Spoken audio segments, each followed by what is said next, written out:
Para empezar. Ya, genial. Entonces, Mari, bueno, primero que todo, muchísimas gracias por el tiempo y bueno, bienvenida. Así que adelante. Muchísimas gracias a ustedes, Diana, por la invitación. Para mí es un placer poder compartir un poquito con la comunidad de Caracas. Me dice que está inhabilitada la función de compartir pantalla. A ver, dame un segundo y te doy el acceso.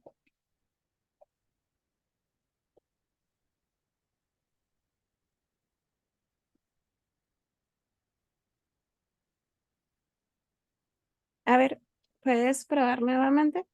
Sí, ahora sí me dice. Vamos a ver acá. Sí, vamos a ver si esta pantalla. A ver,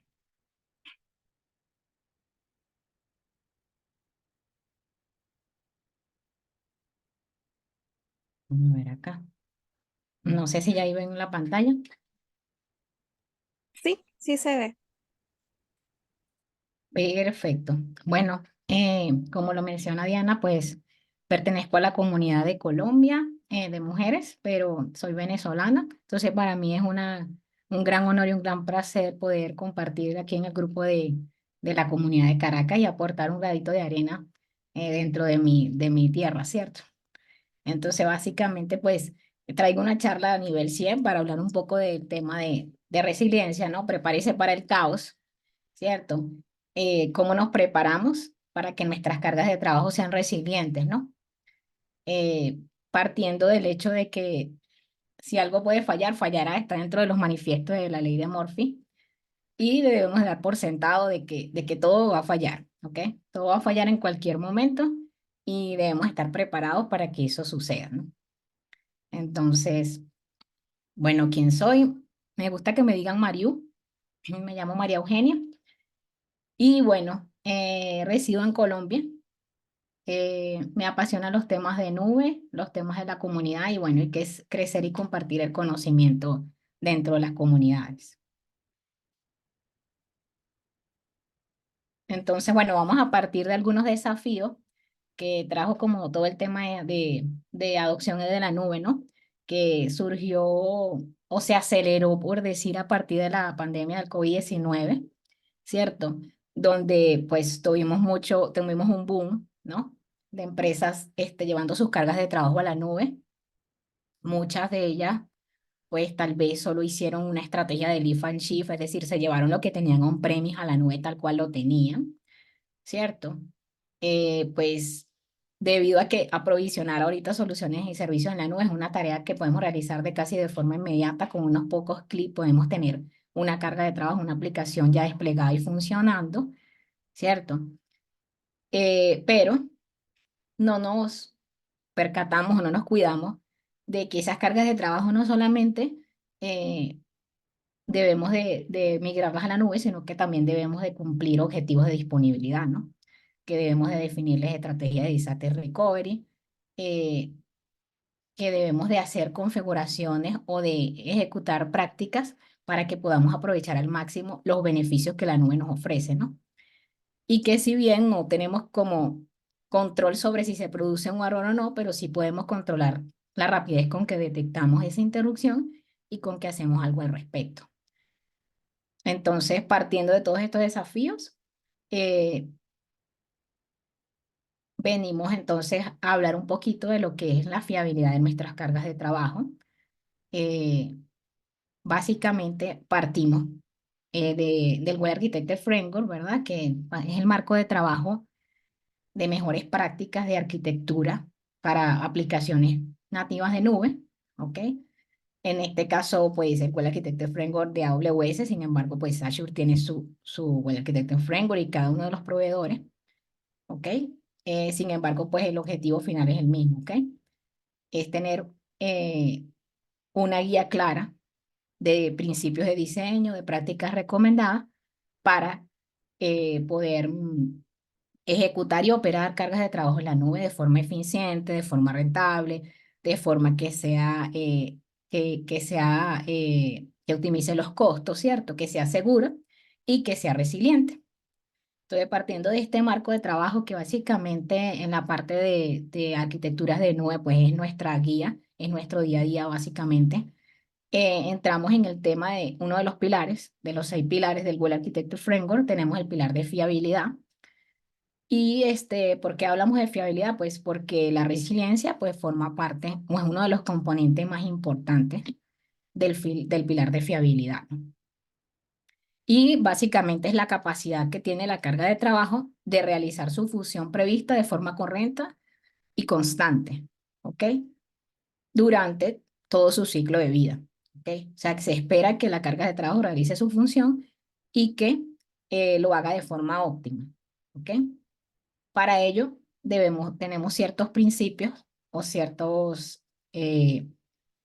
prácticas que debemos tener en cuenta, ¿no? Primero que debemos poder recuperarnos de errores de forma automática, ¿ok? Que debemos tener definidos procedimientos de recuperación, pero que también debemos probarlos, porque para poder refinar esos procedimientos de recuperación, pues no hacemos con tener procedimientos de recuperación o estrategias de disaster recovery si nunca los hemos probado, si nunca los hemos refinado. Entonces ahí viene todo el tema de lo que son días de juego, que es planificar días para eh, inyectar errores a la carga de trabajo y poder ejecutar esos procedimientos de recuperación y empezar a refinarlos, ¿no? Otra de los principios de diseño es escalar horizontalmente para aumentar la disponibilidad de nuestra carga de trabajo. Y es que siempre debemos preferir tener varios servidores pequeños que realicen una función a tener un solo servidor que tenga muchos recursos. Porque la idea es que tenemos que reducir los puntos únicos de falla o evitar los puntos únicos de falla, ¿no? Para que podamos garantizar que somos resilientes. ¿Ok? No tenemos manera de ser resilientes si tenemos un solo servidor o una sola capacidad, por decirlo de esa manera, que nos pueda servir como componente para dentro de nuestra carga de trabajo. Dejar de suponer la capacidad, pues ya veníamos de un premio donde teníamos que decir, bueno, yo me voy a planificar porque voy a comprar un servidor en este momento y ese servidor me tiene que servir de aquí a X años, ¿no? Ya estamos en nube. Uno de los beneficios que nos da la nube es que no tenemos que suponer la capacidad, es que podemos iniciar con una capacidad e ir disminuyendo y aumentando esa capacidad a medida que aumente o disminuye la demanda. Esto también nos permite poder realizar pruebas con diferentes configuraciones a ver cuáles mejoran también nuestra resiliencia. Pues no tengo que encerrarme solamente en una sola arquitectura, ¿verdad? Sino que yo puedo tener distintas implementaciones y hacer pruebas, porque esa es la capacidad que me da la nube de yo poder aprovisionar recursos de forma casi instantánea, ¿no? Y como yo administro los cambios, pues deben de ser administrados de forma automática, al igual que utilizamos integración continua y despliegue continuo cuando vamos a hacer despliegues de software, pues para hacer despliegues de infraestructura o despliegues de procedimientos operativos, la idea es que todo esto lo podamos automatizar, ¿no? Eh,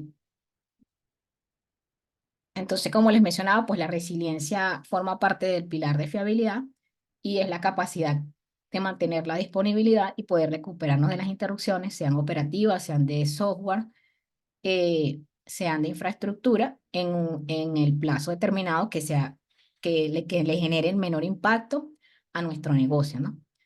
Y para ello debemos de conocer el modelo de responsabilidad compartida para la resiliencia de nuestro proveedor de nube. Pues en este caso yo tengo acá el de AWS, pero puede ser el de cualquier proveedor, para saber qué es responsabilidad mía y qué es responsabilidad del proveedor de nube en cuanto a el cumplimiento de lo que es la resiliencia, ¿no? Entonces, básicamente, en este caso, pues la responsabilidad de la resiliencia de la nube la tiene el proveedor, donde es responsable de mantener todo lo que forma parte de la infraestructura global, en este caso de AWS, que incluye las regiones, las zonas de disponibilidad, las ubicaciones de borde.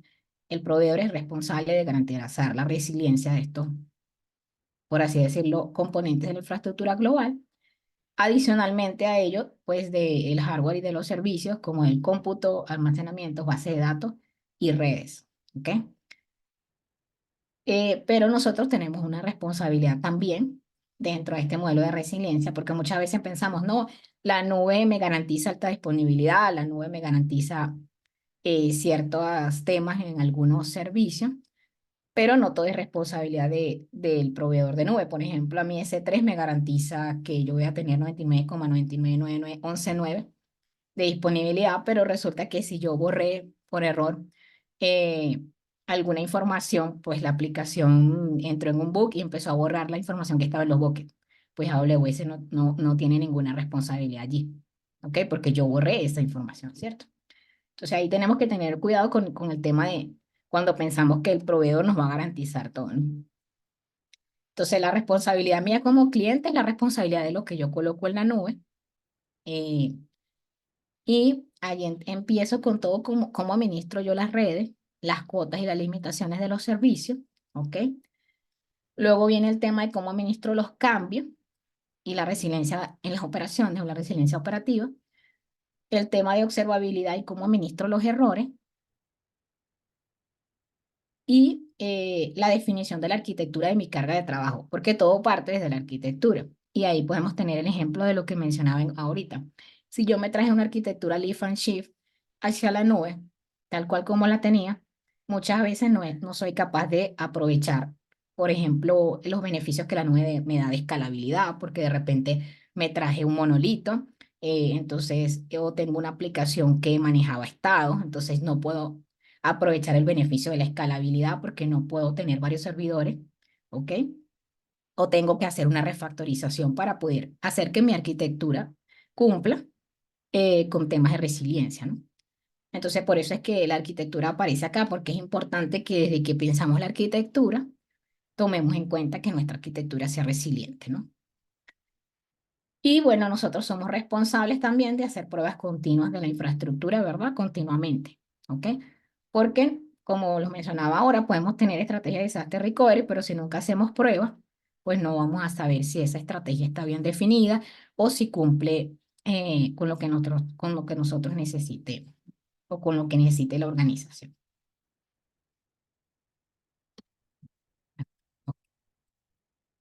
Entonces, en base a cada una de estas si se quiere, responsabilidades o grandes áreas o fundamentos que están dentro de lo que es la resiliencia, ¿no? Tenemos unas prácticas recomendadas que vienen del World Architecture Framework, ¿no? Entonces, en la capa donde estamos en la administración de las cuotas de servicio y las restricciones, ¿verdad? La idea es que inicialmente nosotros conozcamos que existen cuotas de servicio en la nube para todos los proveedores, tenemos limitantes, o sea, la nube no es ilimitada, los servicios tienen cuotas, ¿verdad? Algunas de estas cuotas son límites blandos, que quiere decir que yo puedo solicitar que ese límite sea incrementado, pero a veces son límites duros, es decir, que no son modificables. En el caso de AWS tenemos el servicio de service cuota, a donde nosotros podemos pues, observar por cada servicio cuáles son las cuotas que aplica sobre ese servicio, sea Dynamo, sea Lambda, etcétera, y si esa cuota aplica por región o por cuenta, ¿ok? O por ese componente. Por decir un ejemplo, la cuota de servicio para Lambda de ejecuciones concurrentes es una cuota que aplica a la cuenta que son de 1000 ejecuciones concurrentes de función lambda. Máximo. Es un límite blando, lo puedo incrementar, ¿cierto? Pero no es un límite por función, sino que me engloba todas las funciones que yo tengo en cuenta. Entonces, eso me puede afectar la disponibilidad porque si yo llego a más de 1000, llego a 1001, se me empiezan, ¿verdad? eh, a bloquear, por así decirlo, esas ejecuciones o no se me van a ejecutar y me empiezan a dar errores de que usted ha excedido el límite de ejecuciones concurrentes, ¿no? Entonces, es importante ese tema del límite. Hay otros límites que son por recursos, por ejemplo, las tablas de Dynamo solo pueden tener 20 índices globales, eso aplica por tabla, o sea, no tengo que tener sumatoria de todas las tablas, ¿no? Por cada tabla puedo tener 20 índices globales. Entonces, ahí estamos hablando de un límite que es a nivel de tabla, ¿cierto? Entonces, una vez que yo conozco estas cuotas, pues obviamente debo saber cómo me pueden afectar, ¿no? Cómo me pueden afectar esta cuota y me pueden originar alguna interrupción dentro de mi carga de trabajo. Porque voy a tener una excepción de que usted ha excedido el límite tal, ¿no? X límite que haya o X restricción de servicio. Entonces es importante que tengamos en cuenta esto. Muchas veces en ambientes preproductivos no lo vamos a ver si no tenemos configuradas las pruebas de performance o las pruebas de estrés o las pruebas que estemos realizando con con la capacidad pues exactamente igual a la que vayamos a tener en producción y de repente nunca en las pruebas de QA tuvimos problemas con los límites, pero cuando pasamos a producción sí tuvimos problemas con los límites. Entonces, por eso debemos de cuidar que los ambientes donde realicemos las pruebas sean exactamente iguales, ¿ok? En configuración y en carga, que garanticemos una carga que sea igual a a la de ambiente productivo, ¿no? Entonces, luego que ya conocemos estas cuotas, pues la idea es que definamos un proceso para administrar las cuotas de servicio, que adaptemos las cuotas de servicio que sean blandas y que sabemos que nos pueden generar alguna afectación con anticipación y solicitemos los incrementos necesarios, que automaticemos luego esta administración de las cuotas, ¿ok? A partir de que, bueno, allá existen alarmas tanto de TrustAdvisor como por cada uno de los componentes, donde yo puedo decir, mira, tal cuota de servicio está muy cerca de un límite. Entonces, la idea es que empecemos los alertamientos desde ese momento, ¿cierto? Para que exista una diferencia suficiente entre lo que es la cuota de servicio actual y el uso que nosotros esperamos, ¿no? O el máximo que tenemos configurado en ese momento. Eh, Toda esta parte, pues la podemos automatizar. En este caso, pues yo lo coloqué aquí un link de una solución de una arquitectura que está en implementación en AWS que se llama Quota Monitor, que básicamente se conecta pues a la API de Service Quotas y a Trust Advisor y bueno, tiene una arquitectura que envía las notificaciones que inclusive crea el ticket AWS para generar pues el aumento de la cuota, ¿ok? Y bueno, se encarga de como de mantener esa supervisión de forma automatizada.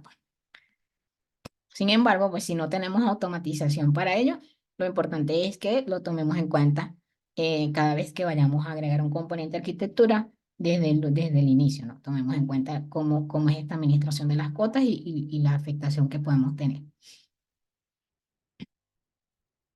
Está el tema de la planificación de la topología de red, pues que planifiquemos conectividades de red de alta disponibilidad para los puntos de acceso que sean públicos, por ejemplo, utilizar CloudFront, Global Accelerator, API Gateway, API de AppSync, Elastic Load Balancer, ¿no? Que nos ofrecen puntos de conexión que ya de por sí son altamente disponibles. Es decir, no voy a conectar un DNS de Route 53 hacia una instancia de S2 directamente, ¿cierto? Sino que uso un balanceador de carga que me va a garantizar, ¿verdad? Que si esa instancia de S2 se muere, pues ese balanceador de carga me va a, con un grupo autoescalado, pues me va a garantizar que yo voy a tener mi aplicación operativa en otra instancia nueva. Todo lo que es las conexiones, pues si voy a tener conexiones hacia un premise o entornos locales, pues la idea es que esas conexiones sean redundantes. Si voy a tener conexiones de private link hacia un tercero, pues también que esas conexiones privadas sean redundantes, ¿no? Y tomar mucho en cuenta lo que es la planificación de las subredes IP y de los CIDR, eh, para que no tengamos intervalos de redes superpuestos ni nada por el estilo, sino que esté muy bien documentada toda nuestra arquitectura de nuestra red y de nuestros rangos de direcciones IP y de cómo está dividido. Y que garanticemos que esta asignación de redes eh, sea expandible, ¿no? O sea, que no nos quedemos cortos en nuestras subredes con la cantidad de direcciones IP. ¿Ok? Puede suceder, por ejemplo, cuando tenemos muchos pods en EKS y tenemos sus redes que no son lo suficientemente grandes, podemos obtener pues errores cuando estoy creando el pod porque no tengo para asignar direcciones IP, por ejemplo. Entonces es importante que tomemos en cuenta toda esta planificación de lo que es la topología de la red.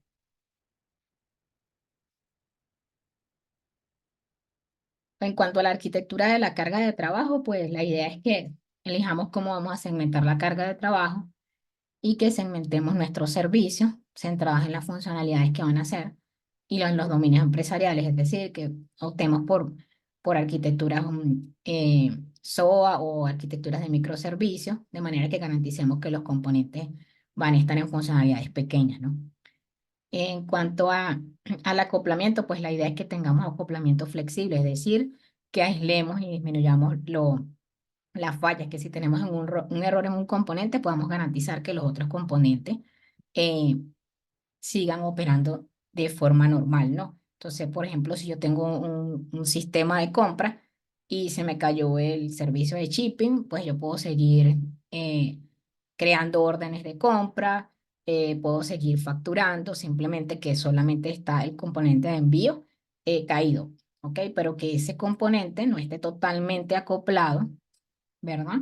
Al componente de órdenes y al componente, por decir un ejemplo, de facturación o de inventario, ¿no? Porque ahí tendría un acoplamiento y una dependencia de que si uno de los servicios se cae, todos se van a caer. Y la idea es que evitemos eso, ¿no? Eh, Otra de las recomendaciones al momento de crear esta carga de trabajo es configurar los rate limit o los límites de las solicitudes que vaya a tener esta aplicación para que evitemos que nos saturen el tráfico, ¿ok? ¿Cuántas solicitudes voy a recibir? Si voy a exponer alguna API, algún tercero, tener contratos de las API, donde yo le diga, bueno, estos son mis rate limits, o sea, la cantidad de solicitudes eh, que yo puedo recibir en este tiempo, ¿verdad? Y que tengamos esa limitación para que no nos vayan a tumbar el servicio, ¿no? Que básicamente es lo que hace cuando nos hacen un ataque de negación de servicios, empiezan a mandar solicitudes y nos tumban los servicios. O sea, la idea es que podamos tener estos rate limit configurados y que podamos afrontar este tipo de errores, ¿no? Eh, que creemos los servicios sin estado cuando sea posible, es decir, servicios que no tengan que sean estables, o sea, que podamos tener, si necesitamos estado, pues podemos usar caché, podemos usar una tabla de Dynamo, podemos usar alguna persistencia, ¿verdad? Pero que no esté atada al servicio como tal, ¿ok? eh, para que precisamente podamos garantizar que todo lo que es la escalabilidad, la elasticidad y todo ese tema, pues la podamos garantizar sin ningún problema porque no tengo nada guardado dentro del disco propio de los servidores, ¿no? Otra práctica recomendada dentro de cuando voy a definir la arquitectura de mi carga de trabajo es tomar las decisiones de diseño de infraestructura, dando preferencia a utilizar servicios administrados o servicios serverless, ¿ok? Cualquiera de las dos opciones, porque ahí me estaría quitando una carga operativa, ¿ok? Y una carga también en el caso de garantizar la resiliencia de ese componente. Por ejemplo, el componente de Elasticsearch, pues si yo voy a desplegar Elasticsearch en instancias S2 yo, que las voy a administrar yo tengo que garantizar la alta disponibilidad de eso, la resiliencia de ese Elasticsearch, ¿no? De los nodos master, de los coordinators, de los nodos de datos, etcétera. Mientras que si yo uso el servicio de AWS OpenSearch, pues esa, esa capacidad, yo me quito una carga operativa y AWS me tiene que garantizar eh, que ese servicio sea resiliente. Y bueno, si me voy a OpenSearch Serverless, por ejemplo, ya ahí me estoy quitando aún más carga, porque todavía en el administrado yo tengo que escoger el tipo de distancia de los nodos, eh, si voy a usar nodos master o no, todo ese tema. Pero ya si me voy a OpenSearch Serverless, pues ya me divorcio de todas esas configuraciones y simplemente consumo mi servicio. Y el proveedor se encargará de garantizar todo, ¿no? De garantizar el cómputo, de garantizar la resiliencia, de garantizar la alta disponibilidad. Entonces, siempre es preferible usar servicios administrados. Eh, y bueno, desde que inicio mi arquitectura, pues definir si mi arquitectura va a ser multi-AZ o si va a ser multiregión, depende de los requerimientos que tengamos y también de los lineamientos que tenga la organización donde estemos, ¿no? Si en la organización pues se usa una sola región, pues obviamente tendremos limitarnos a multi-AZ, pero ya depende de la aplicación, pues eh, validar si la arquitectura aplica para ser multirregión o no, ¿cierto? Pero la idea es que no sea de una zona de disponibilidad, sino que mínimamente sea multi-AZ, ¿no? Que garanticemos que nuestra arquitectura sea multi-AZ.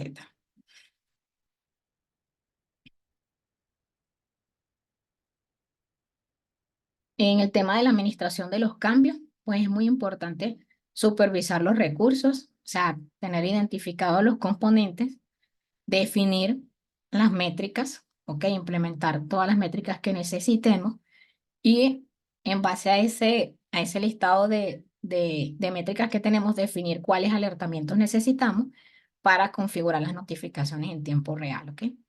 La idea es que estos alertamientos los validemos bien, de manera de que no estemos generando sobrealertamientos o alertamientos que para nosotros no tengan significado o no tengan sentido, o alarmas que simplemente las estamos pasando por alto, sino que realmente estos alertamientos que configuremos eh, sean críticos o sean claves dentro de nuestra carga de trabajo. Dentro de esta administración de los cambios y esta revisión de métricas, pues tomar en cuenta lo que son la creación de tableros, para tableros donde yo pueda ver el estatus de mi carga de trabajo por completo, o sea, que no tenga yo que entrar a un montón de lados, sino que yo tenga mis tableros ya donde yo sepa el estatus, cuál fue la disponibilidad, si tuve alguna indisponibilidad en mi carga de trabajo, lo pueda observar. Y bueno, apoyarme del triángulo de la observabilidad, que son los métricas y alarmas, ¿no? Eh, Todo lo que es observabilidad, pues nos va a ayudar, ¿ok? A que seamos más efectivos al momento de que suceda una interrupción, que podamos detectarla, ¿ok? De forma inmediata y que podamos solventarla, ¿cierto? De diseñar nuestras cargas de trabajo para que de forma automática se adapten a los cambios en la demanda, que sean capaces de aumentar o disminuir recursos sin que tengamos que hacer ningún tipo de intervención, ¿ok? Y que estos escalamientos tengan sentido. Por ejemplo, en el caso por ejemplo, en el caso de KS, si yo voy a tener, por ejemplo, una cola desde donde se van a consumir, desde donde los microservicios van a consumir esa cola o de no pod van a consumir esa cola, yo puedo escalar en base a la cantidad de mensajes de la cola y no escalar de repente en base a CPU o memoria, ¿ok? Ya ahí yo puedo empezar a escalar de acuerdo a lo que tenga sentido para mí, o si estoy conectada a un bus de MQ, pues yo puedo escalar de acuerdo a las peticiones que tienen en ese bus de MQ. Puedo instalar, tener como queda, por ejemplo, que me permite hacer ese tipo eh, de definiciones de HPA o que sean más específicas, ¿no? O más detalladas, ¿no? Pero que también ese autoescalado esté relacionado a la métrica que tiene significado para mí. Muchas veces he visto, por ejemplo, que tienen escalamientos por CPU y resulta que la memoria es la que se está desbordando. Entonces, claro, nunca escala porque está configurado para escalar por memoria, por decir un ejemplo. Entonces, ahí es importante analizar cuál sería esa política de escalamiento que tendría sentido para mi carga de trabajo, ¿no? Que sea la más efectiva, la más eficiente y todo lo demás.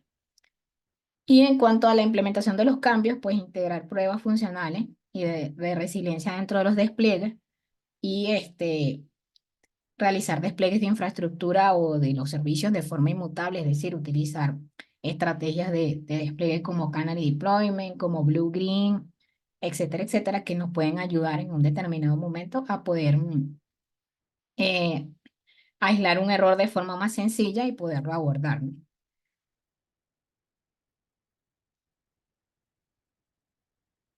En cuanto a la administración de los errores, ¿ok?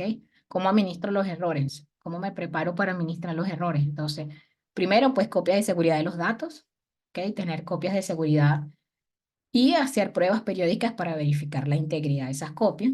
Es decir, no solamente es tener las copias, es también restaurarlas, ¿no? Si tengo snapshots de la base de datos que se realizan a determinadas horas, probar esos snapshots, hacer esa recuperación de los snapshots para ver si realmente pues si cumplen con integridad, ¿no? Y periódicamente debemos hacer estas pruebas, no contar con un backup que tengo sin saber si el backup está bueno o no, ¿no? Y estas copias de seguridad, pues cifrarlas con llaves KMS y todo ese tipo de detalles, ¿no? Eh, Puedes implementar la carga de trabajo en varias ubicaciones, como lo hablábamos anteriormente, pues me va a ayudar a administrar los errores, pues si yo tengo un despliegue en múltiples zonas de disponibilidad y una zona de disponibilidad falla, pues yo estoy garantizando que tengo despliegues en otras zonas, ¿cierto? Entonces la idea es que yo siempre implemente en varias ubicaciones.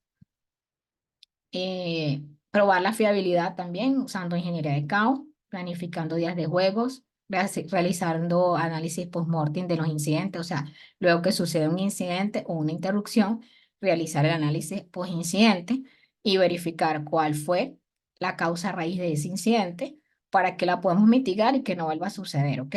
Y dejar esto plasmado en las guías que tengamos para la resolución de los incidentes y que quede documentado, pues. No que sucedió un error y de repente lo solucionamos, a que bueno, todo bien, la interrupción la mitigamos, pero no realizamos un análisis para eliminar la causa raíz de ese incidente o de esa interrupción, pues. Entonces es importante que siempre hagamos este tipo de análisis y en los días de juego, pues son los días que se planifican para precisamente eh, hacer experimentos sobre la carga de trabajo y ver y hacer las pruebas de nuestros procedimientos de recuperación. Usar guías de estrategia para investigar los errores, porque eso nos va a ahorrar tiempo al momento de que suceda un error. Ya tenemos guías de estrategia donde están definidos los pasos a paso, ¿ok? Eh, para realizar las soluciones y tener automatizados los procedimientos operativos, de manera de que podamos, pues, si necesitamos, por ejemplo, tenemos una cola y necesitamos purgarla, ya tenemos un procedimiento operativo creado que se encarga de purgar la cola, ¿ok? Entonces ya evitamos allí lo que es la intervención manual de la parte de soporte, ¿cierto? Entonces, y obviamente todas estas prácticas, pues, también se pueden, eh, automatizar. Bueno, acá un poco el resumen de algunos de los temas de lo que hablamos: modelo de responsabilidad, red limits, caos, ser autorrecuperable, desacoplar, días de juegos, cuotas de servicio. No sé si hasta aquí tengan preguntas, dudas,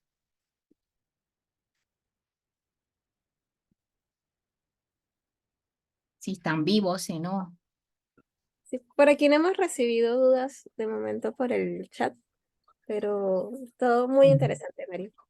Igual si alguien quiere hacer alguna consulta, pues siéntase también libre de activar el micro y realizarle la consulta directamente a Mary. Listo. A todos concentrados, dice. Sí, listo. Perfecto, Anita. Muchas gracias allí. Entonces, bueno, partiendo de todas estas recomendaciones, pues eh, queremos que centralizar todas estas validaciones de resiliencia y ahí es donde entra el servicio de Resilient Hub, que básicamente nos permite pues crear una carga de trabajo, crear una aplicación y a partir de ello empezar a hacer validaciones de resiliencia, mantener un histórico de todos los puntajes de resiliencia eh, que hemos tenido, ¿no?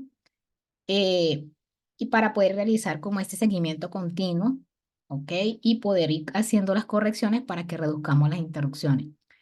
La idea es que podamos identificar, pues, esas posibles interrupciones en fases tempranas, ¿ok? Para solucionarlas antes de que sucedan, ¿no? El costo del servicio, básicamente, pues, el costo del servicio de $15 por aplicación. Tiene una capa gratuita de 3 aplicaciones eh, por 6 meses, ¿no? Durante 6 meses podemos, pues, ejecutar la herramienta sobre 3 aplicaciones sin costo. Ya a partir de la cuarta sería $15 por aplicación al mes, ¿no? Y bueno, pues la herramienta parte de lo que son la definición de nuestros objetivos de recuperación y a partir de ello, pues determine ese puntaje, ¿no? Ese puntaje de resiliencia que tiene nuestra aplicación, ¿no?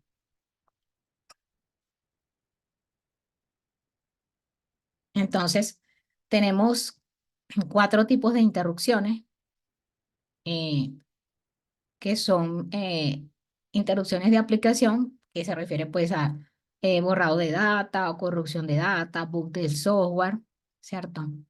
Eh, o que de repente, por decir algo, tenemos una cola y el software tuvo un bug y está borrando los mensajes sin procesar los mensajes que están en la cola. eh, o que borramos accidentalmente data, pues algún servicio borró data de forma accidental, ¿cierto? Entonces ahí entendemos como una interrupción de aplicación como tal. A nivel de infraestructura, pues todo lo que son fallas de disco, energía, fallas en instancias S2 o en instancias de RDS, por ejemplo.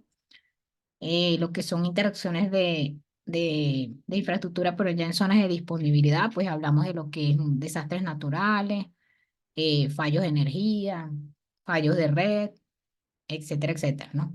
Fallos técnicos y bueno, en regiones que también podría haber un desastre natural en esa región, ¿no? Pero ya sería como un desastre más grande que en una sola disponibilidad, ¿cierto? Y que nos pueda, que nos pueda originar alguna interrupción. Entonces, básicamente, esos son los cuatro tipos de interrupciones que evalúa la herramienta, ¿no?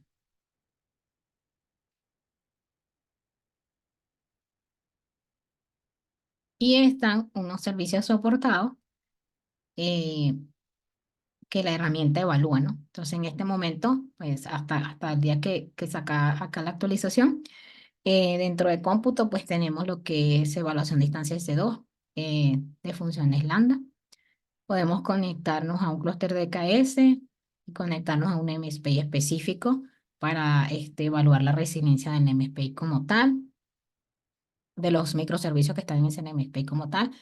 También podemos conectar cargas que estén en Elastic Container Service o recientemente añadieron como la funcionalidad para que también se pudieran evaluar este function.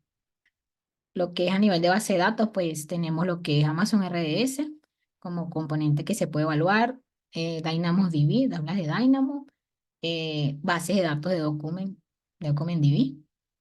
En cuanto a redes y entrega de contenido, tenemos lo que es Route53, el Active Load Balancer y los NAT Gateway, ¿no? En cuanto a storage, eh, el servicio está habilitado para Elastic Block Storage, para Elastic File System y para Amazon S3.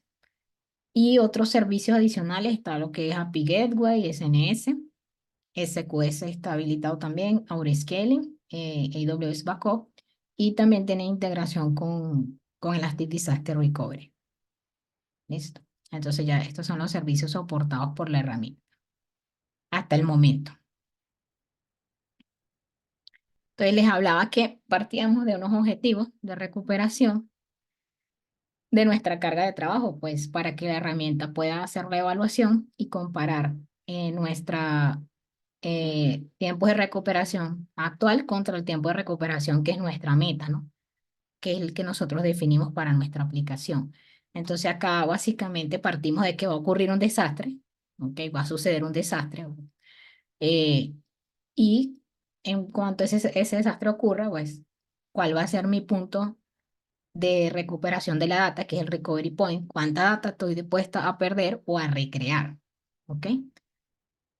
Porque eso va a ser importante, bueno, porque tú me puedes decir, no, es que no importa que haya un desastre, es que nosotros tenemos unos backups de la data. Y después cuando uno va a mirar, no, el backup de la data es de anoche. Y resulta que tenemos una exigencia al negocio de que yo necesito la data de ahorita, de hace una hora, de hace 5 minutos. Entonces esos backups configurados de anoche no me van a servir, ¿cierto? O de esta mañana no me van a servir, por decir un ejemplo exagerado. Entonces yo debo conocer cuál es mi punto de recuperación porque en base a ese recovery point, yo digo, bueno, entonces yo tengo que tener unos backups que me garantice que yo voy a recuperar la data en este tiempo, ¿ok? O a este punto de recuperación, ¿no? Entonces, bueno, si yo tengo unas tablas de Dynamo y yo necesito recuperarme a menos de 5 minutos, entonces yo tengo que habilitar Point in Time Recovery. Si no habilito Point in Time Recovery, no estoy haciendo nada porque si tengo un backup de hace 2 horas no me va a servir porque no cumple con mi recovery point, ¿no? Y el recovery time es el tiempo que yo me demoro en recuperarme de una interrupción. Pues, ¿y cuánto cuesta eso, no? ¿Cuánto cuesta eso? Entonces, ya definiendo esos puntos de recuperación, la herramienta tiene como la base para poder hacer la evaluación, ¿no? Esos puntos de recuperación pues también se definen en conjunto con el negocio, ¿verdad? Pues muchas preguntas que están acá para poder hacer esa definición pues dependen de contratos que ellos ya tengan, ¿no? Con terceros, ¿no? Eh, por ejemplo, cuál es el impacto si la aplicación no está disponible, si hay un costo financiero, cuánto es ese costo, si otra aplicación depende de mí, cuál es el recovery point o el recovery time que esa aplicación necesita que yo cumpla. ¿Ok? Si yo tengo un SLA con clientes internos o externos que cumplir, pues si el SLA, eh, pues no puedo yo recuperarme y pasarme, tener tiempo de recuperación que me pasen los SLA, ¿no? Si tengo un costo reputacional por por esa caída, cuánto es ese costo, ¿no? ¿Cuánto es ese costo por hora? ¿Ok? Y así, cada una de estas preguntas, ¿no? ¿Con qué frecuencia cambian los datos? Pues si los cambian, si dices, no, es que esos datos no cambian con mucha frecuencia. ¿Ok? Entonces ya ahí tengo como una holgura en cuanto a lo que es el recovery point, ¿no? Si puedo recrear los datos que se perdieron, ¿ok? ¿Cuánto tiempo me tomaría y si eso es aceptable para el negocio, ¿no? Entonces, todas esas preguntas me llevarían a definir, pues, ese tiempo de recuperación, también dependiendo, y a definir si mi aplicación es crítica, si mi aplicación es de emisión crítica, si es importante, etcétera, etcétera, ¿no? Y ya con esta definición, yo digo, bueno, estos son los objetivos que yo tengo que cumplir para esta aplicación, ¿no?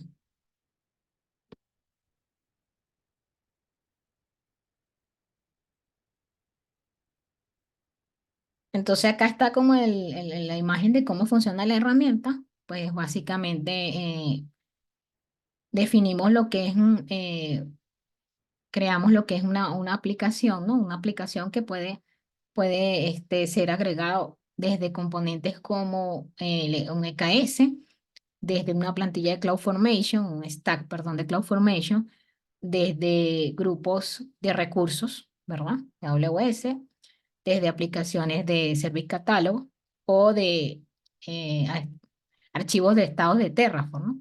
Entonces yo parto de cualquiera de estos, incluso, por ejemplo, si selecciono CloudFormation, lo puedo combinar con EKS, puedo tener varias pilas, puedo seleccionar varias pilas.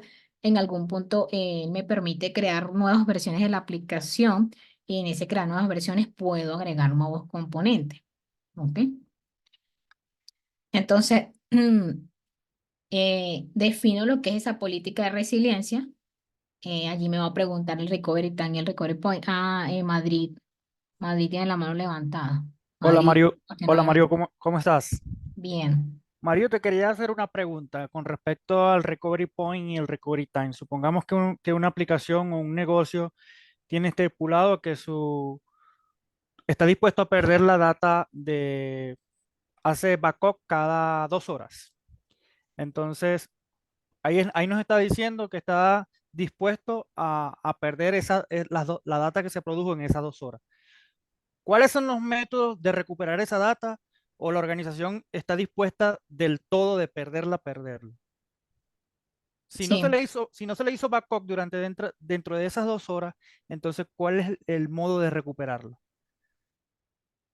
Bueno, ahí depende. Por ejemplo, cuando o sea, la data puede ser que estén dispuestas a perderla o a recrearla. ¿Cómo podría recrearse?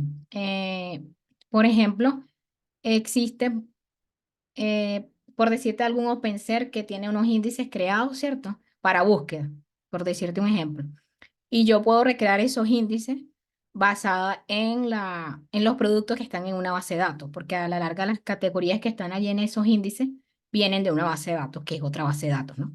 Y que no presentó o no fue afectada por esta interrupción. Entonces yo puedo decir en ese momento, bueno, yo puedo recrear la data, ¿no? Puedo recrear la data a un determinado momento. Otra opción que tienes allí, eh, si no tenías backup de la data, sino hasta hace 2 horas, válida si tenías, por ejemplo, la base de datos RDS o Aurora, que por ejemplo vienen automáticamente con el Point in Time Recovery activo, ¿ok? Podías utilizar, por ejemplo, Point in Time Recovery y recuperar la data, ¿ok? Pero esto no es así en Dynamo sí no es automático, ¿cierto? Sería como que una de las formas de recuperación que vería en caso de que no tengas configurado los backups, ¿no? Y reconstruirla es porque tienes alguna otra base que te puede permitir reconstruir la información, o sea, porque lo tienen o sea, porque de repente la plantilla, por decir un ejemplo X de los clientes, lo tienen en un Excel o de repente esa información la pueden sí, la pueden reconstruir en base a otro archivo que tengan, que no necesariamente fue un backup, pero que tú tienes una garantía de que esa información no cambia con tanta frecuencia, pues. Entonces tú podrías decir, bueno, voy a recrearlo, ¿no? Pero la idea es que apuestes por tener, o sea, tus backup y tu estrategia de disaster recovery, eh, de manera de que no pierdas la información, ¿cierto? O sea, que si necesitas la información hace 2 horas, pues que la tengas, ¿cierto? No sé si fui clara o si necesitas algún otro ejemplo. Sí, sí, me imagino que cuando hablas de recrear, me imagino que sería algo como que si yo tengo un módulo que me contabiliza los productos que vendí en cierta hora y perdí esa data, pero tengo otro módulo que contabiliza los productos que se despacharon ese día, eso me ayuda a determinar Exacto. lo que vendí, pues, y eso sería como recrear. Sí, eso sería como recrear, pero se supone que, por eso, pues entonces supone que debes considerar eso en el recovery point, es decir, si no puedes perder data, no la puedes perder. O sea, debes Listo, definirlo desde un principio, no estoy dispuesto a perder data, entonces yo tengo que tener para todos los que sean componentes que soporten Point en recovery, tenerlo habilitado. Y aparte de eso, tener mis backups en los espacios de tiempo que me permitan tener la información y no perderla. listo, muchas gracias.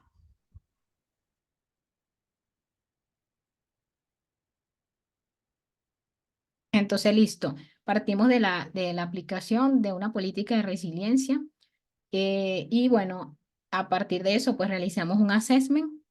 Ese assessment pues nos va a dar como unas recomendaciones que debemos implementar eh, para que podamos cumplir con ese recovery point, ese recovery time. Otras alarmas que debemos de configurar o que debemos de tomar en cuenta que nos pueden ser de utilidad para garantizar esa resiliencia que queremos garantizar, ¿no? Algunos recomendaciones de procedimientos operativos y bueno, aparte de eso podemos tener integraciones con el Full Injection Simulator para realizar experimentos sobre esa carga de trabajo, ¿no? ¿En qué se basan esos experimentos? Pues, y muchos procedimientos operativos se basan en plantillas de System Manager, o documentos de System Manager que ya están creados para temas de resiliencia, ¿no? Eh, y bueno, la idea es que podamos hacer esta validación de forma continua, ¿ok? Y tenemos la opción también de configurar notificaciones. Si vemos que bajó el nivel de resiliencia o el puntaje, podemos recibir notificaciones de inmediato, ¿no? Aparte de eso, pues también con el uso de las API podemos hacer integraciones de esta parte de resiliencia dentro de la integración continua, por ejemplo, con CodePipeline. Hay hay un workshop de hecho donde con funciones, con este function, pues, y Python de CodePipeline podemos integrarlo llamados a las API de Resilient Hub para validar temas de resiliencia antes de realizar el despliegue, por ejemplo. Si yo no quisiera pasar un despliegue si tengo un determinado puntaje, ¿no? O si estoy bajando mucho el puntaje de resiliencia. Entonces tengo esas opciones también de hacer integraciones, ¿ok? Y bueno, acá como tal una pequeña demo sencilla eh, de una arquitectura que es totalmente serverless. Básicamente tiene un API Gateway o una API Gateway eh, que pues expone una lambda allí que almacena imágenes en un bucket de S3 y bueno, esto genera unas notificaciones de SNS que que tienen como un suscriptor esta cola, ¿no? Esta cola SQS como tal. Entonces este bucket pues está sin versionamiento. Tengo este SQS acá, no tiene configurado Delete Queue y no tengo configurada ninguna alarma para esto, ¿no? Entonces acá voy a cambiar mi pantalla voy a ver acá, sí, AWS. Ok, aquí entro al servicio de Resilient Hub. No sé si ya ven mi pantalla.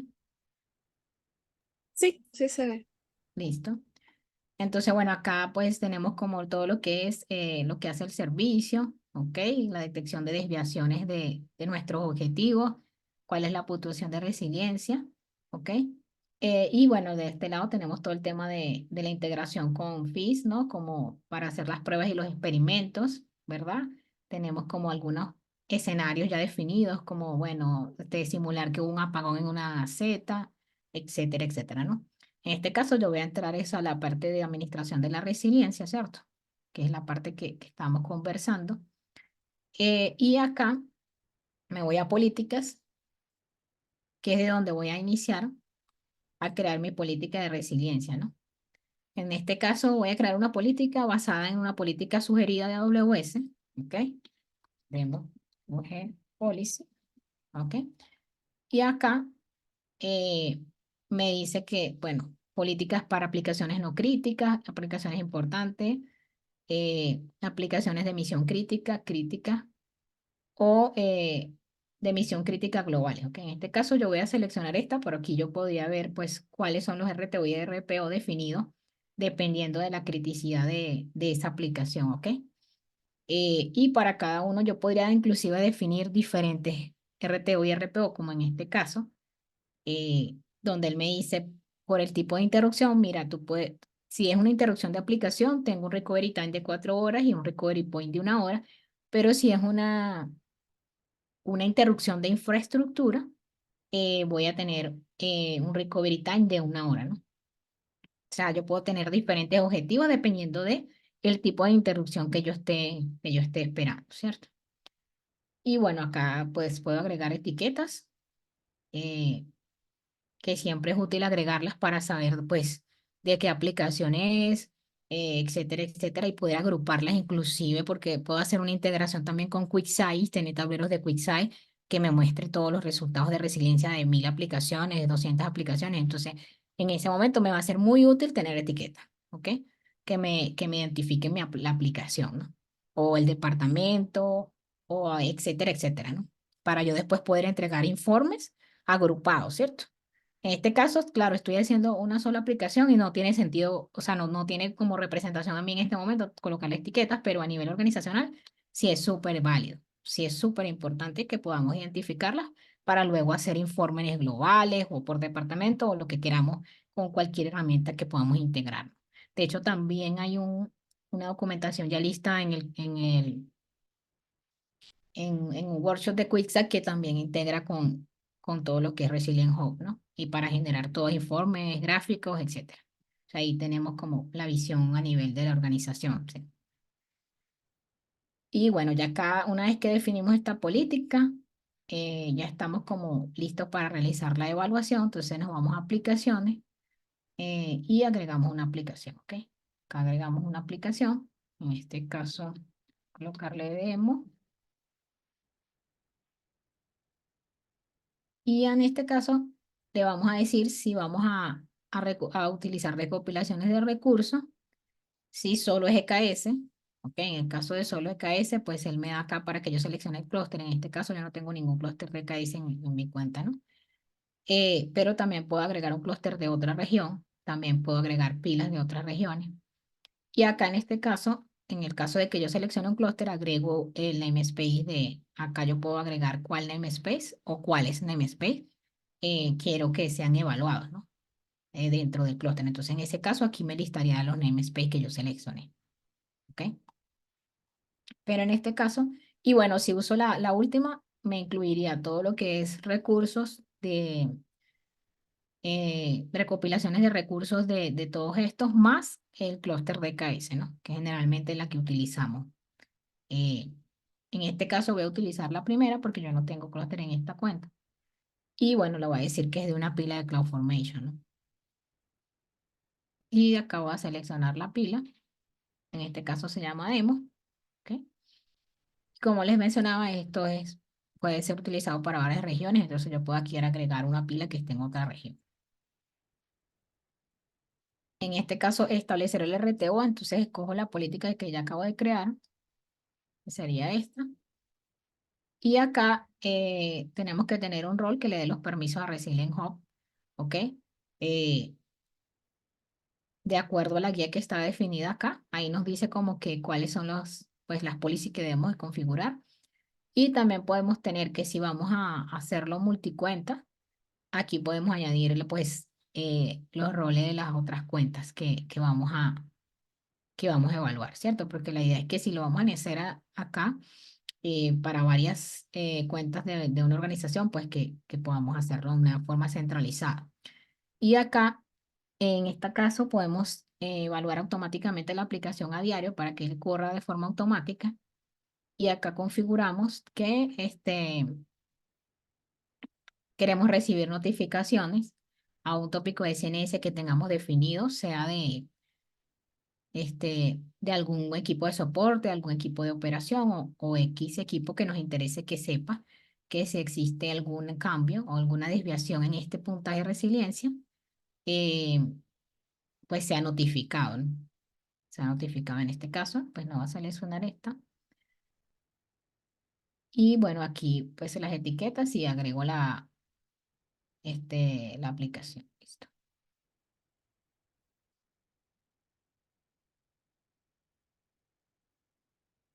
Entonces ya acá, él me muestra cuál es la estructura de la aplicación acá. ¿Ok? ¿Cuáles recursos tienen soporte? ¿Cuáles son los componentes de esa aplicación que tienen soporte? ¿Ok? Que serían estos. En un bucket, API Gateway, SQS, SNS y Lambda, que fue lo que vimos acá, ¿no? Acá en la arquitectura demo pequeñita. Y en esta orígenes de entrada, donde le mencionaba que yo puedo agregar otros orígenes, ¿no? O sea, puedo volver acá y agregar otros orígenes, ¿cierto? Ah, no me da por ahí. Cancelamos. En este momento, pues, ajá, aquí me va a mostrar entonces los recursos que se pueden evaluar y los que no tienen soporte, ¿ok? Entonces, vamos a ver acá. Si, por ejemplo, no tiene soporte, las policy, las bucket policy, ¿ok? Los roles. Entonces, me va a indicar acá que no tiene soporte todavía por la herramienta, ¿ok? O de repente no, uno que no tenga soporte porque el servicio no tenga soporte como tal, o que no genere ninguna afectación para temas de puntaje y resiliencia, entonces no lo evalúa. En esas dos opciones. Y listo, entonces luego acá hacemos lo que es publicar la aplicación, que es ya la publicación de la versión como tal. Acá pues la edición de la aplicación no se puede editar directamente, sino que él genera como otra versión, ¿no? Por eso es que están las versiones acá. O sea, si yo le digo editar y agrego otro componente en la entrada, en el origen, él me va a generar otra versión. No se edita así como que yo la vaya a editar directamente, ¿no? Ya esta versión no se puede editar. Ya si yo la edito es una versión nueva. Eso sería como que todo por este lado. Y acá en este caso le doy a evaluar resiliencia. Yo puedo aquí coloco el nombre del reporte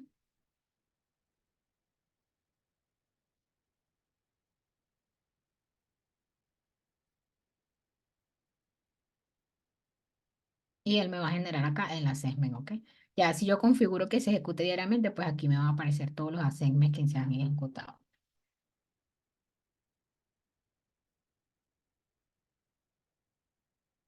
Listo, entonces acá él me indica que ya el assessment terminó, ¿ok? Y acá yo puedo entrar y mirar toda la información, ¿no? Entonces él me dice acá que el resultado, ¿ok? En cuanto a la resiliencia es que en el caso de la aplicación, la carga de trabajo es irrecuperable. Entonces, si yo le voy acá, yo puedo mirar cuál es el componente que está haciendo que esto sea irrecuperable, ¿no? Entonces, por ejemplo, en este caso, pues me dice que la aplicación es irrecuperable y cuando voy acá, él me indica, eh, en este caso me indica que el bucket de C3 no tiene habilitado el versionamiento, ¿ok? Ni tampoco tiene habilitado backup de AWS Backup. Entonces, si yo pierdo la data, pues a nivel de aplicación estaría irrecuperable, ¿no? Y por otro lado tengo eh, esta cola de SQS irrecuperable porque me dice que no tengo del letter queue asociada, ¿ok? Es decir, no tengo una cola de mensaje fallido. Si los mensajes fallan, vuelven a la cola, fallan, vuelven a la cola y puede llegar el día donde yo tenga configurado pues el máximo de duración de los mensajes dependiendo de los días que yo tenga configurado sobre la cola y se me van a eliminar y ya, ¿ok? Mientras que me está diciendo configura una DLRQ, pues yo puedo decirle cuando hagas tantos reintentos de un mismo mensaje, mándamelo a una cola de mensajes muertos y ya después yo eh, pues reviso esa cola de mensajes muertos, reviso esos mensajes porque no fueron procesados, si por una falla del servicio como tal, o es que el mensaje está dañado, no tiene la estructura que debe tener, todo ese tipo de detalles, ¿no? Pero ya tengo los mensajes en una cola de mensajes muertos en una cola aparte, mientras que no la tenga voy a tener, el mensaje va a ser visible, lo van a tomar, no lo pueden procesar, lo vuelven a colocar en la cola hasta que llegue el día que el mensaje cumpla su expiración de acuerdo a la configuración y perdí el mensaje, ¿no?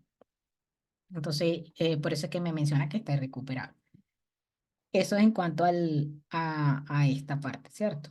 Y acá, en cuanto a la infraestructura, ¿verdad? Él me dice que tengo un objetivo de recuperación de 1 hora y me dice que está cerca de 0, ¿no? ¿Ok? ¿Por qué? Porque básicamente esta parte de infraestructura, como estoy usando puros servicios serverless, por eso es que escogí esa arquitectura, este, no, obviamente Amazon garantiza que todos estos mensajes sean redundantes. Estamos hablando de un fallo de infra, ¿ok? No es que si yo en la aplicación lo borré, Amazon va a ser responsable. Estamos hablando de que si hay un fallo de la infra de Amazon por algún motivo, él se encarga de que esos mensajes sean redundantes en otras zonas de disponibilidad. Lo mismo pasa con las colas, lo mismo pasa con S3. Él se encarga de que eso esté replicado en varias zonas de forma automática. Entonces, si hay un fallo de parte de ellos, no voy a perder. De la infra no voy a perder. Mientras que si yo tuviese aquí un S2, o un clúster que yo misma haya desplegado, pues allí yo tendría que encargarme de garantizar que eso esté desplegado en varias zonas, ¿no? Y acá igualmente, si voy a la de zona de disponibilidad, o sea, hubo una falla en una zona, él me está diciendo, si hubo una falla en una zona, tengo la capacidad de recuperarme porque estos mensajes están en varias zonas. O sea, soporto una interrupción de una zona. Soporto una interrupción de un data center o de algún tema de infraestructura y soporto una interrupción de una zona de disponibilidad completa, ¿no? Entonces, lo mismo pasa con las colas, también esos mensajes son almacenados, este, de forma redundante, ¿no? Esto lo garantiza Amazon como tal. Y ahí es donde viene eh, el consejo de prefiero usar servicios serverless o servicios administrados por el proveedor, ¿no? Porque ya yo me ocupo de garantizar más que todo pues, la resiliencia de la aplicación. Obviamente, en cuanto a data, tengo que mantener mis respaldos y pues eh, y tener configurado pues todo para que la aplicación se pueda recuperar, como el tema de la cola. Igual en caso de los tópicos SNS, yo también puedo configurar colas también para que los tópicos que sean enviados allí también y también poder recuperarlos en algún momento, ¿no? Eh, o recuperar esos mensajes, perdón, en algún momento, ¿ok? Entonces ya con eso por ahí tengo como la evaluación o sea, tengo el resultado inicial en cuanto a RTO y RPO. Pero adicionalmente a eso, o sea, ese informe de evaluación tiene un puntaje de 22 sobre 100, ¿ok? Y acá me explica cada uno el detalle, pues, el desglose de qué puntaje tengo en cada una de los ítems, ¿no? Si en este caso, pues me dice, mira, tienes 2 vulnerabilidades para llegar a tu RTO y el RPO y cumplirlo. Y aparte, no has implementado estas alarmas, no has implementado estos procedimientos operativos, te recomiendo que los implementes y puedes hacer estos experimentos, ¿ok? Entonces aquí, en este caso, pues yo me voy a evaluaciones y ya ahí, bueno, revisé todo lo que es esta parte, chévere. Ya ahí solamente con colocar las del RQ y el versionamiento del bucket, solucionaría, subiría mi puntaje. Y luego acá tengo las recomendaciones, acá ya como por cada uno de los recursos y también me dice cuáles son las opciones que yo tengo, ¿ok? Y aparte de eso, cuánto me va a generar en costo. En este caso me está dando que resolver esto me va a hacer $0. O sea, si yo habilito el versionamiento, ¿ok? Y habilito los backups, él me está diciendo pues cuánto te va a costar esto, ¿no? De acuerdo al análisis que realiza la herramienta, ¿no? Entonces ahí tú puedes saber también, bueno, implementar este cambio, cuánto me va a costar y cuál va a ser el impacto si yo lo hago. Bueno, voy a obtener un RPO cerca de 0, ¿no? Entonces, bueno, ¿me conviene hacerlo o no? Y ahí puedo saber una relación también costo-beneficio, ¿no? Pero en este caso da 0, no es tan representativo, pero si tuviese un costo, pues ahí yo podría saber, pues, de acuerdo al beneficio que eso me va a generar en cuanto a resiliencia y saber el costo que voy a tener, ¿no? Antes de hacer la implementación como tal. Y en este caso, pues colocar una delivery queue no me cuesta nada, debería ser cero, y me va a ayudar a que la aplicación, el punto de recuperación sea cercano a cero, ¿no? Y que el recovery time pues baje a 10 minutos, ¿no? Entonces allí con esto pues yo puedo tomar las decisiones, como les digo, del beneficio que voy a tener comparado con el costo. Y en el caso de las recomendaciones operativas, pues acá nos indica que pues estas recomendaciones están basadas en el marco de trabajo prácticas recomendadas de AWS, en el Web Architecture Framework básicamente. Y la idea es que nosotros validemos estas recomendaciones, pues cuáles aplican para nosotros o cuáles tienen sentido, ¿ok? Y las implementemos. Ellos nos dan la opción de excluir de acá, pues lo que nosotros consideremos que no lo necesitamos para, de acuerdo al caso de uso, ¿cierto? Para que esto no nos afecte la puntuación, porque de repente esta alarma no tenga sentido para mí, entonces yo puedo decir, bueno, no la voy a implementar, la voy a excluir luego de hacer un análisis de cada una de estas alarmas, ¿no? Y por ejemplo, en este caso voy a ver los errores 400 del API Gateway, ¿cierto? Aquí voy a tener una alarma que me diga los errores 500, pero acá tengo una alarma que me suma los dos, los 500 y los 400. Entonces yo diría, bueno, no voy a instalar esta y esta, sino que voy a instalar esta, que me indique los 400 y los 500 en una sola alarma, ¿no? Entonces yo esta diría acá y la diría como que, bueno, acciones y la excluiría, ¿no? Y acá pues yo le indicaría si, por qué la estoy excluyendo, si ya está implementada, si no es pertinente, etcétera, ¿no? Allí, porque habría como que esa parte de si ya está implementada, porque de repente yo tengo alarmas que no tienen las mismas, los mismos límites en las definiciones, los intervalos eh, de esa alarma de CloudWatch no son los mismos que yo estoy utilizando, pero sí tengo mi alarma, entonces no quiere decir que no la tenga, sino que de repente el intervalo no es el que me está recomendando el Resilient Hub, ¿no? Entonces también ha pasado eso, me ha pasado que me dicen, mira, no tienes tal alarma y después cuando yo voy, no, si tengo la alarma, solo que aquí me está pidiendo que la evalúe en un periodo de 60 segundos o de X segundos y yo la tengo en X segundos, ¿ok? Entonces si la tengo, bueno, yo sí tengo la alarma y la excluyo, ¿ok? Porque no tengo que hacerla exactamente como está acá, pero sí, si hay algo que tiene sentido y me va a ayudar a mejorar la resiliencia, pues yo lo implemento, ¿no? Entonces acá pues está como el tema de pues de validar todo este tema de estos alertamientos, cuando si el tamaño de un mensaje de una cola pues es mayor que el límite que existe 256 por ejemplo, que me avise porque entonces yo tengo que ver qué está pasando en la aplicación o cómo puedo manejar ese tema y así sucesivamente, o si de repente se me están limitando las llamadas a Lambda, ¿no? Yo necesito saber, o si estoy sobrepasando el límite que yo definí de memoria, ¿ok? O sea, son alarmas que tienen sentido para que yo, pues, en base a ese alertamiento, pueda generar acciones y decir, bueno, tengo esta alarma, voy a ejecutar un procedimiento, ¿no? O sea, voy a ejecutar un procedimiento operativo que puede ser cambiarle la memoria a la función lambda, pero ya yo lo tengo como un procedimiento establecido. Entonces, bueno, estoy llegando a los límites de memoria, bueno, entonces tengo un procedimiento operativo que me va a cambiar, ¿no? Esa capacidad, por decirte, en un determinado momento, porque necesito evitar una interrupción, ¿no? Y bueno, en cuanto a las alarmas y esta parte, pues podemos seleccionar las que vayamos a implementar y darle a crear plantilla de CloudFormation, ¿ok? Y eso nos genera una plantilla en un bucket que podemos descargarla o inclusive buscar pues por la URL, ¿ok? De donde se generó el documento y podemos hacer la implementación ya directamente en CloudFormation, ¿ok?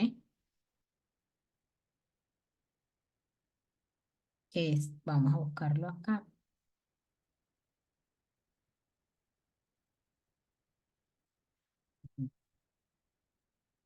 Recomendaciones operativas. Y en este caso también de los experimentos de inyección de errores también puedo descargar plantillas, ¿ok? Plantillas que finalmente pues eh, lo que hacen es hacer configuraciones de parámetros, roles y policies para poder hacer ejecuciones de documentos de System Manager, ¿no? Que ya existen para hacer este tipo de cosas, ¿no? Por ejemplo, forzar que la Lambda empiece a limitar las solicitudes o forzar un fallo de capacidad de una cola SQS o bloquear que de la cola que no se puedan borrar los mensajes, entonces me va a empezar a llenar de mensajes viejos allí y tengo un alertamiento por acá que precisamente valida el tiempo de la edad de los, o el tiempo que tienen los mensajes allí, ¿no? Cuando hay mensajes muy viejos, pues yo tengo que estar alertada porque mira, ¿por qué no se me están procesando los mensajes? Entonces aquí tenemos una gama de cosas que son muy útiles precisamente para prepararnos para ese caos, ¿no?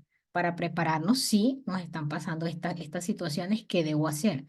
¿Ok? Y si hay un procedimiento operativo que no está definido allí, definir yo mis procedimientos operativos. Pero yo debo prepararme porque eso puede suceder. Puedo romper límites, ¿ok? Puedo tener errores y debo de tener la forma ya definida. Primero los alertamientos, los procedimientos operativos que voy a ejecutar para poderlos solucionar, ¿ok? Entonces, básicamente es eso. Pues empezamos un poquito tarde, pero realmente la ejecución del tema de las alarmas es simplemente validar la ubicación de S3 donde está la plantilla y correrla en CloudFormation. Y ya eso genera como, de ahí viene toda la configuración para que él detectase pues que esas alarmas ya fueron configuradas y finalmente uno le da a reevaluar acá y con eso él vuelve otra vez a hacer la validación y ya subiría como el tema del puntaje, ¿no?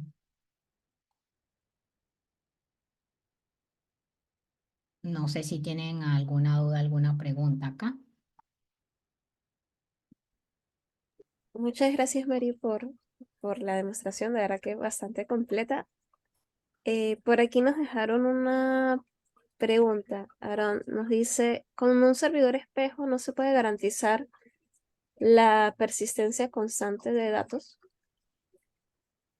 Ah, ok, sí, o sea, si vas a tener un servidor que tenga pues una réplica o que sea un espejo de la data que tienes montada allí, pues sí podrías garantizar que tienes la data pues al último momento, ¿cierto? ¿Cierto? Si no, pues si tienes base de datos en RS o en Aurora, pues te toca confiar en Point Time Recovery que te da hasta una recuperación de 5 minutos, que ya lo he probado, por cierto, porque me ha pasado. Y sí me ha funcionado el backup. Pero sí, si tiene un servidor exactamente que es un espejo del otro, pues sí, pues estaría garantizando que la data pues la tiene allí, ¿no? Disponible. Es una forma de backup, ¿no?